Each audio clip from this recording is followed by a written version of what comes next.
Merci beaucoup. Madame, votre collègue, l'épouse du Premier ministre, est là, pas en tant que personnalité officielle, mais elle s'intéresse à tout ce qui parle de l'histoire du Mali. Donc quand elle a appris qu'il y a cet événement, et surtout un débat, elle a souhaité venir assister au débat, au besoin de participer et s'enrichir. Donc, elle n'est pas là, escalité épouse du Premier ministre. Mais je vous remercie de la considération. Monsieur le ministre de l'Artisanat, de la Culture, de l'Industrie hôtelière et du Tourisme. Mesdames et Messieurs les membres du gouvernement, honorables membres du Conseil national de transition, Monsieur le gouverneur du district de Bamako, Monsieur le représentant de Madame le maire de la commune 3 du district de Bamako, Mesdames et Messieurs les représentants de la famille Konaté, Monsieur le secrétaire général du RDA Mali, il ne le voit pas, mais j'imagine qu'il est là où son représentant, distingués invités, Mesdames et Messieurs. Il y a quelques jours, je faisais le tour des familles de certaines grandes figures de notre histoire contemporaine. Cette démarche, elle est certes à caractère social, mais elle est éminemment politique. C'est le point de départ de tout un processus que le président de la transition compte mener à son terme dans les mois, les années à venir, en tous les cas, avant la fin de la transition. Afin que notre jeunesse ait des repères, que les femmes et les hommes qui ont eu à un moment donné de notre histoire contemporaine et même lointaine à parler et agir au nom de notre peuple, que ces hommes, ce qu'ils ont pu laisser incarner de positif, soient connus, reconnus par notre peuple et notre jeunesse qui doit s'en servir pour construire des fondations solides du nouveau Mali, du Mali nouveau, si vous voulez, en tous les cas, du Mali Koura, c'est le terme qui est aujourd'hui dit partout. Mesdames et Messieurs, c'est dans le même ordre d'idées que nous sommes présents aujourd'hui à l'ouverture de la conférence débat qui nous réunit dans le cadre de la commémoration par la nation malienne du 66e anniversaire de la disparition de Mamadou Konaté, l'un de ses plus illustres fils. En effet, le président Mamadou Konaté, le père fondateur de l'Union soudanaise, section du Rassemblement démocratique africain USRDA, qui a conduit notre pays à l'indépendance, s'est éteint le vendredi 11 mai 1956, en plein mois de carême, de Ramadan, pour les musulmans. Ce jour-là, le Soudan, aujourd'hui le Mali, à travers ses hauts représentants, ainsi que l'Afrique, parce qu'il était un panafricaniste convaincu, ont rendu hommage au chantre de la lutte pour l'émancipation des peuples africains. Mesdames et messieurs, je ne m'étalerai pas sur les performances de l'enseignant, de la justesse des analyses du parlementaire, du courage de l'homme d'État. Les conférenciers traiteront du sujet à merveille. Je parlerai plutôt de l'homme qui s'est hissé à la dimension de mythe en restant fondamentalement humain.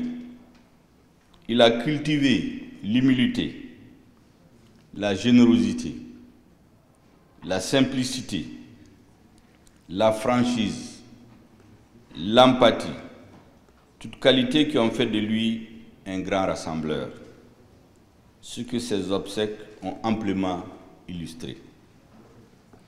Autour de son cercueil, mesdames et messieurs, voilà comment le président Félix Houphouët-Boigny, l'un de ses grands amis, dépeignit Papa Konaté, titre sublime qu'il devait garder sa vie durant, remplacé quelquefois par celui de doyen ou de Saint-Père. Je cite donc Houphouët-Boigny. Il était le meilleur d'entre nous par sa courtoisie, son intelligence perspicace, son humanisme et cette simplicité souriante qui lui attirait toutes les sympathies. Dans les épreuves qui ne l'ont point épargné, il avait su toujours garder une grande dignité. Dans les moments difficiles que nous avons vécus ensemble, sa sérénité et sa foi nous ont toujours permis de trouver les solutions les meilleures.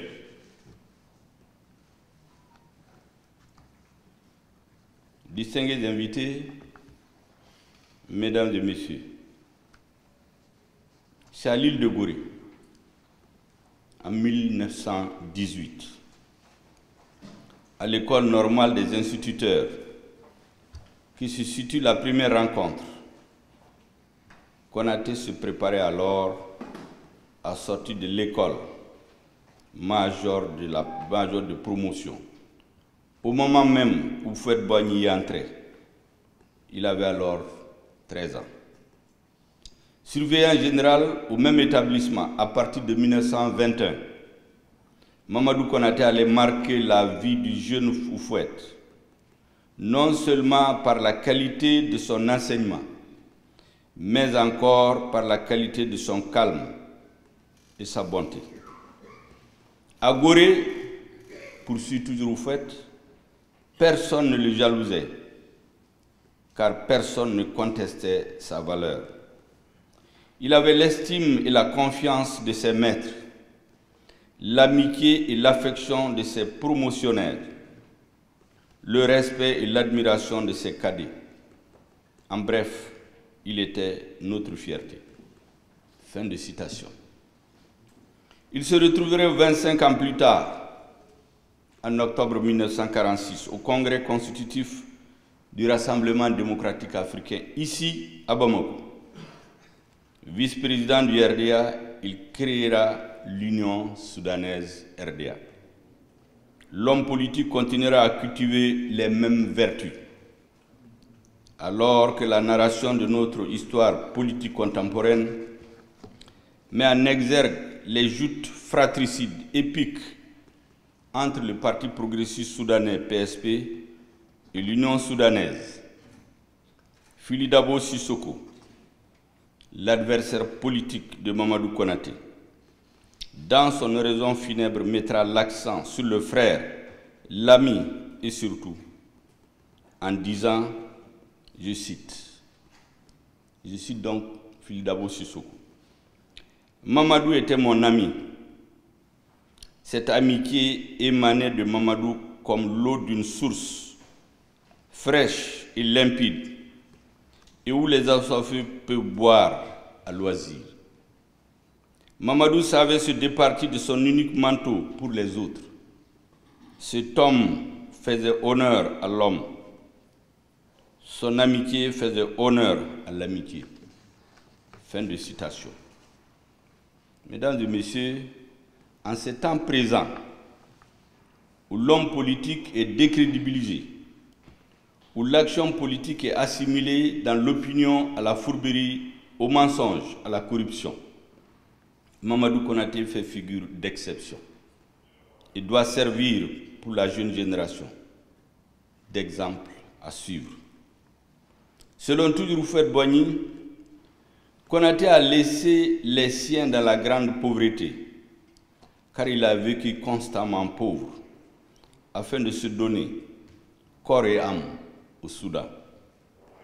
Il était de ces rares hommes politiques qui, au soir de leur vie, pouvaient dire « J'ai pu être parfois incompris, j'ai pu avoir des adversaires, je n'ai jamais eu d'ennemis. » Lors de la même cérémonie, Yad Doumbia, vice-président de l'Assemblée de l'Union française, militant dans le même parti, dira de lui, je cite, « Tu nous as donné une leçon, Mamadou, celle qui consiste à toujours estimer son adversaire politique, quelles que soient les divergences qui vous séparent.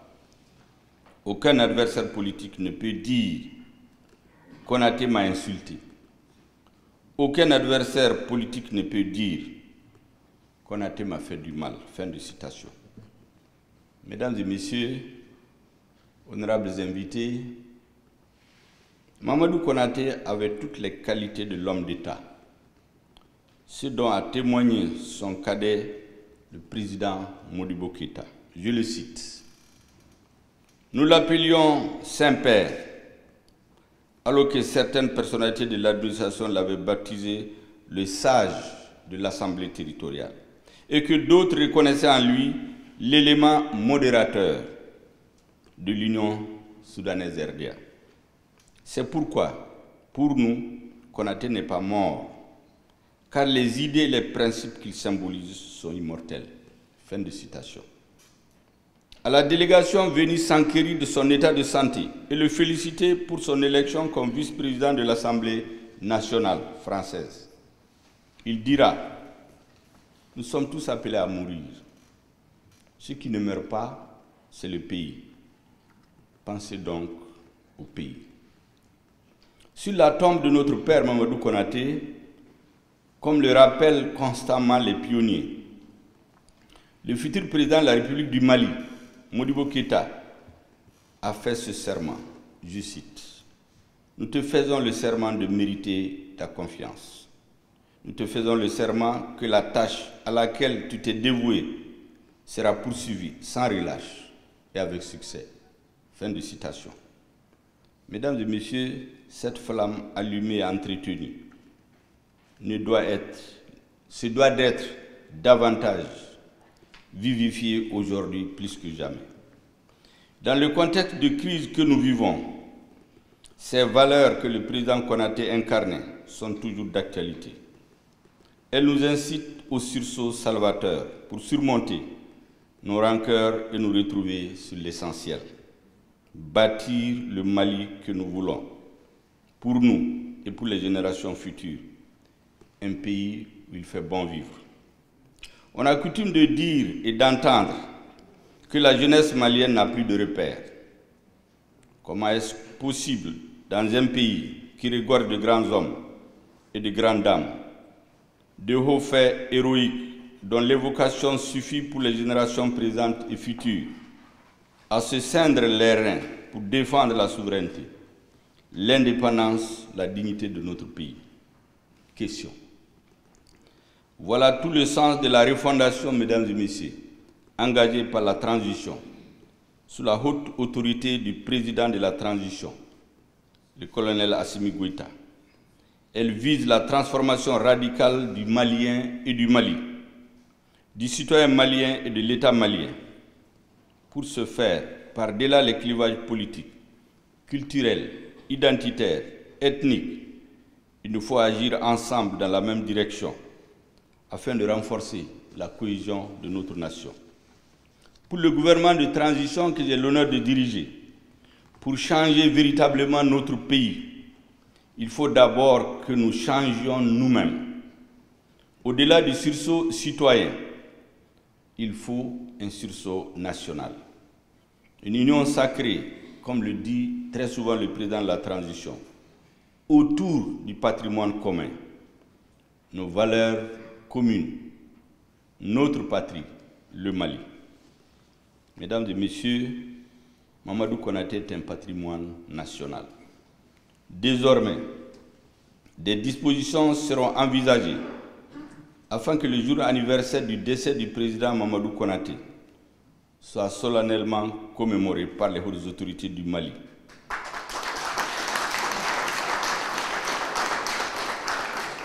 Non pas pour raviver le souvenir de cette douloureuse perte, mais pour éveiller les consciences et tenir le serment de notre jeunesse, suivre sa voie pour gagner la bataille de l'avenir et faire le Mali et l'Afrique.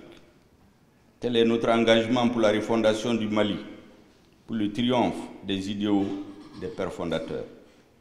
Ensemble et déterminés, nous tiendrons. Je vous remercie de votre aimable attention.